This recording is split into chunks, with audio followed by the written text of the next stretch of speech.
Alors, nous savons que les Congo est meurtri depuis des années, depuis nos ancêtres. Et une fois lors d'une conférence, j'avais dit que, à l'époque, si vous voyez la ville de Liège, je pense qu'il y a nos confrères qui viennent de la Belgique, la ville de Liège a été construite par l'EVA, la sève de l'EVA de l'Équateur. Et quand nos ancêtres ramenaient un seau, les jours suivants, on en pitait d'un bras. Et cet hymne national, ça nous ramène dans le passé, dans notre passé ancestral. J'aimerais bien qu'on chante cet hymne national avant qu'on passe à autre chose. Merci.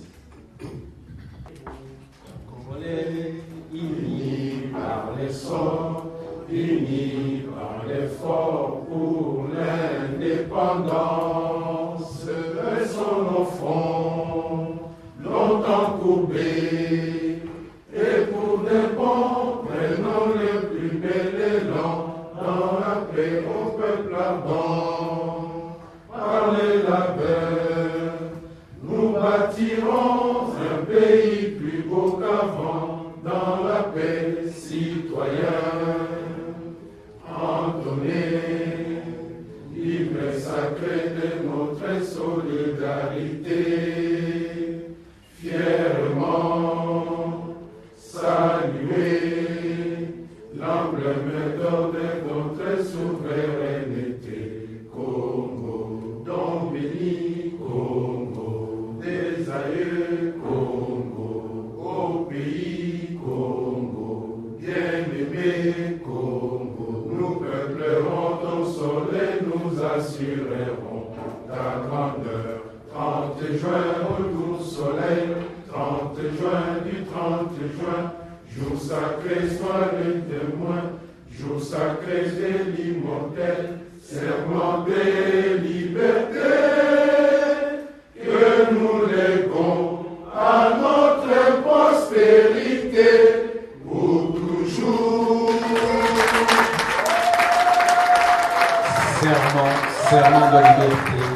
Serment de liberté que nous léguerons à nos prospérités.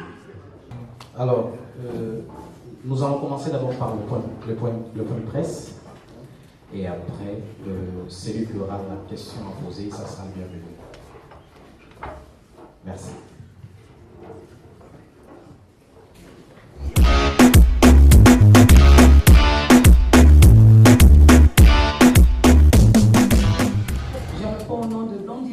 Le responsable du site www.congaudience.com.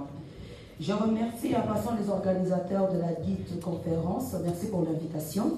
Voilà la première question. Bon, rebonjour, Monsieur le Président Martin Fayulu.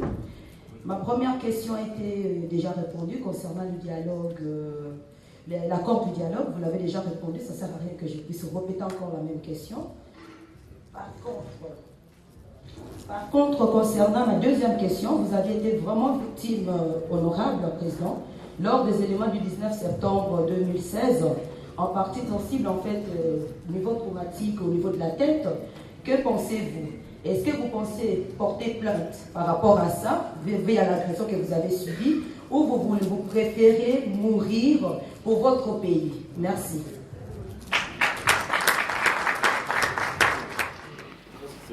Madame, vous avez posé la question, est-ce que vous pensez porter plainte ou mourir pour votre pays? Maman, dans le domaine de Lingala, bon, il y a des gens qui ne comprennent pas Lingala, je veux parler français. Non, maman, je vous ai dit qu'ici je suis un enfant de Dieu. Je ne mourrai pas parce que quelqu'un a décidé que je meure. Je ne mourrai pas avant de réaliser le plan de Dieu que je porte. Je vous le garantis. c'est pas la première fois. Les 19, ce n'est pas la première fois.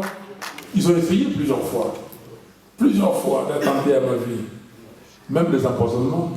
Vous savez que quelqu'un, un gars, il est général maintenant là-bas, m'a déjà donné du poison. Et quand j'ai pris, j'ai dit bon, je vais boire. Après, j'ai dit aïe, pourquoi j'ai accepté? J'ai dit non, le Saint-Esprit est là. Tout ça, je bois le sang de Jésus. J'ai pris comme ça, j'ai sorti le poison. Oui, vous pouvez demander. Vous pouvez avec témoin.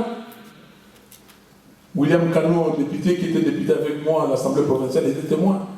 Donc, je ne crois pas à la mort prématurée. Je ne crois pas. Donc, je continue les combats.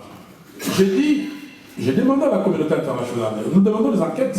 Moi, j'ai reçu une balle en caoutchouc. Pourquoi cette balle en caoutchouc? Nous allons continuer. Il faut qu'on nous dise pourquoi ils ont tiré à balle réelle. Les enquêtes continuent. Et je vais participer. On me pose la question si je vais être partie civile, pourquoi pas? Mais je dois témoigner, s'il faut témoigner. Je dois dire ce que j'ai vécu. Donc, nous sommes là, nous devons lutter pour notre pays. Je vous appelle maman comme ça. Je continue parce que je peux vous dire, nous ne pouvons pas accepter de mourir parce que travailler pour le pays et atteindre ce que nous devons atteindre. Et vous allez m'excuser, j'ai fait souvent référence à ça. Jésus-Christ a déjà payé les prix. La mort à la croix, personne ne peut mourir pour ça. Nous allons faire, comment dire, payer ce que nous devons payer, mais pas la mort. Parce que la mort, c'était une fois à Golgotha et c'est fini. Alors,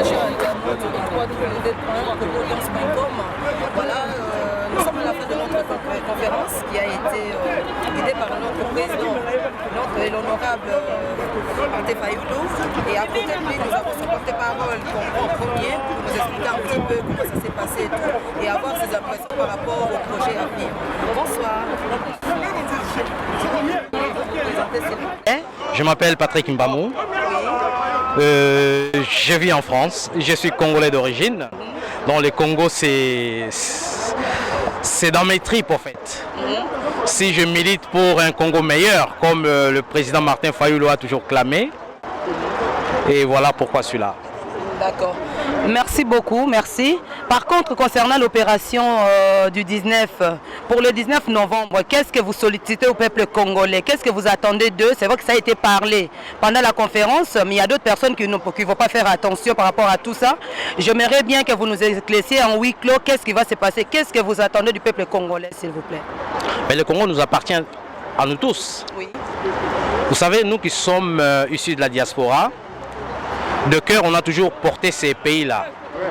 Et le 19 novembre, puisque là, le 19 septembre, c'est déjà passé, novembre, octobre, c'est déjà passé. Et là, on entame le mois de novembre. Donc, le 19 novembre, ça sera le deuxième carton jaune. D'accord. Et les cartons jaunes, vous savez, quand vous êtes en train de jouer au football, si l'arbitre vous tend le premier carton jaune, et il vous reste combien? Il vous en reste combien? Un carton jaune. Et quand il vous tend un deuxième, et la suite, ça sera quoi? Ça sera le carton rouge. La sortie. Voilà, je pense que je vous ai répondu, madame. Merci beaucoup. Je ne sais pas si vous avez un autre mot à ajouter par rapport à tout ça avant de clôturer. Tout ce que je dirais à mes frères et sœurs du Congo, tenez bon. La route était longue, mais là maintenant, on franchit vers le cap, c'est le dernier cap. On est au fil du rasoir là. On est au fil du rasoir et il ne faut pas céder. On avait dit, dans l'hymne national, on a dit, nous peuplerons ton sol. Voilà. Nous rendrons ta dignité, la RDC. Et Lumumba avait dit à l'époque, le Congo, ça sera un centre de rayonnement pour toute l'Afrique. Et il faut que ce rêve-là soit réalisé. Voilà Fayulu là, en train d'avancer sur le projet de ces rêves-là. Je pense que le moment est venu.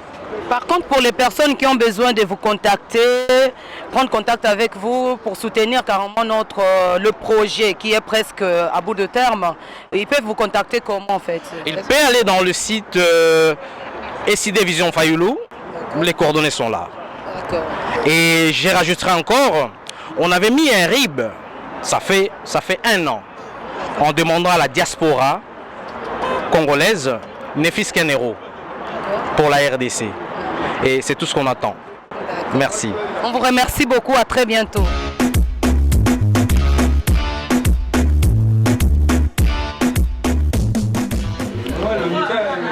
Une fois de plus, bonsoir chers internautes, bonjour, ça dépend de l'endroit d'où vous me regardez, ça dépend à quelle heure d'où vous suivez notre émission qui fait quoi.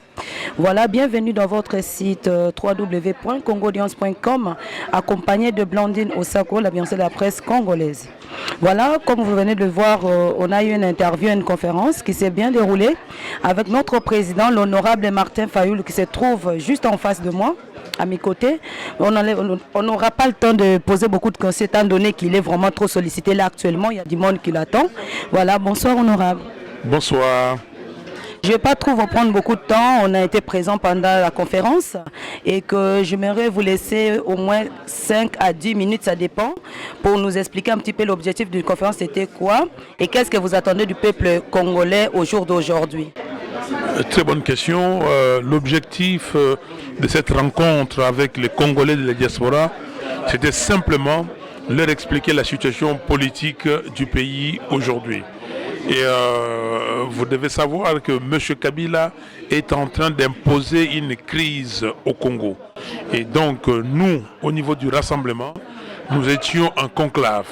Et nous avons rendu les conclusions, donc les rapports du conclave le 4 octobre dernier.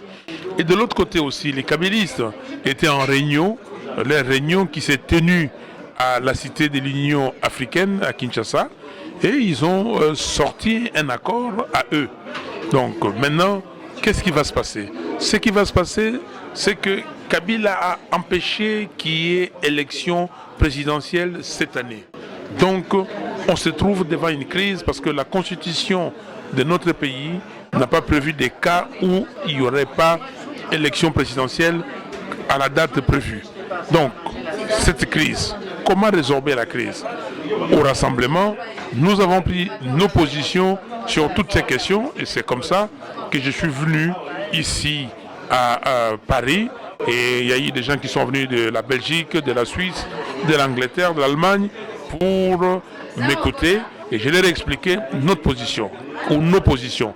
Nous disons le 19 décembre de cette année, toutes les institutions arrivées fin mandat tombent. Kabila tombe, le Sénat tombe, les assemblées provinciales tombent, les gouverneurs et vice-gouverneurs des provinces tombent. Et même l'Assemblée nationale tombe parce que l'Assemblée nationale, son mandat se termine au mois de février 2017.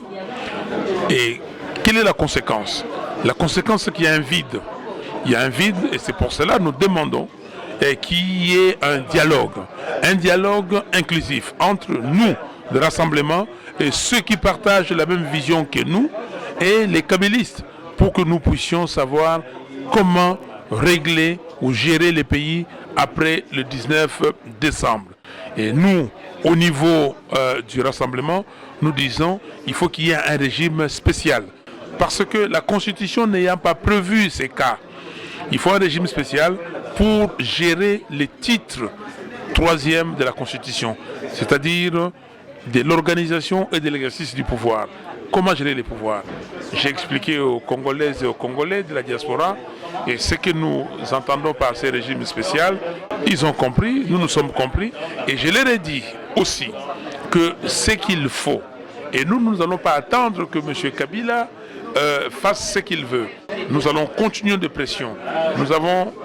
Nous sommes sortis les 19 et 20 septembre dernier et vous avez vu ce qui s'est passé. Nous avons à Kinshasa le 19 octobre donné le premier carton jaune à Kabila parce que le 19 septembre c'était le préavis et nous allons encore donner le 19 novembre prochain un deuxième carton jaune pour que le 19 décembre on donne les cartons rouges. Il faut la participation de tous les Congolais. Il faut qu'ici en Occident on fasse des actions pour que les Occidentaux voient que les Congolais de l'Europe, des États-Unis et de partout ailleurs sont en symbiose avec leurs frères et sœurs de l'intérieur. Merci beaucoup, Monsieur le Président, l'honorable Martin Fayoulou. Nous vous remercions de nous avoir acceptés, surtout à cet endroit, étant donné que vous êtes vraiment trop pris. Espérons vous revoir très bientôt et nous comptons sur vous. Nous vous soutenons à 100%, surtout du côté des diasporas, nous les autres qui habitons en Europe en fait. Voilà, merci beaucoup. Merci et je suis venu aussi où j'ai organisé cette rencontre aussi pour dire merci. Merci aux Congolaises et aux Congolais en général et merci aux frères et sœurs de la diaspora comme ils m'ont soutenu pendant cette période difficile.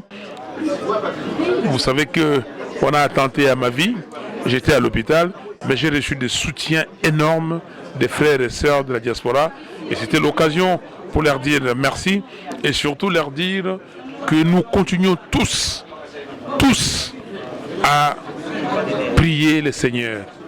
Le Seigneur qui nous a donné le Congo, ce n'est pas un hasard.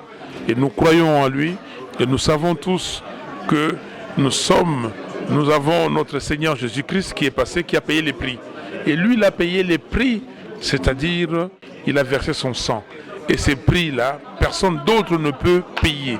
Et nous devons payer des petits prix, l'effort, mais pas la mort. Et nous devons continuer à être avec le Seigneur. Le Saint-Esprit est avec nous et Dieu est avec nous. Donc, j'ai passé ce message et je crois que le Congo n'est pas un pays simple.